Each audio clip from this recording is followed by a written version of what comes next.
छत्रपती संभाजीनगर विभागास मिळालेल्या गुप्त बातमीच्या आधारे राज्य उत्पादन शुल्क विभागाचे आयुक्त डॉक्टर विजय सूर्यवंशी, संचालक प्रसाद सुर्वे,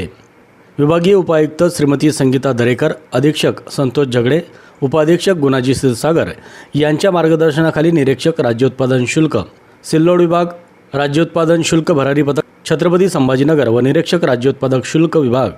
छत्रपती संभाजीनगर यांनी गल्ले बोरगाव, तालुका खुलताबाद या ठिकाणी छापा टाकला असता आरोपी वाल्मिक आसाराम मानकीकर याच्या ताब्यातून 83.68 किलोग्रॅम इतका वजनाचा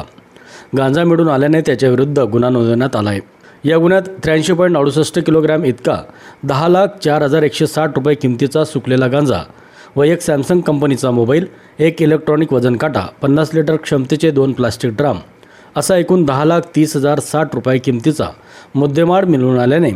वर नमूद आरोपी इसमावर NDPS कायद्याअंतर्गत गुन्हा नोंदवण्यात आला आहे।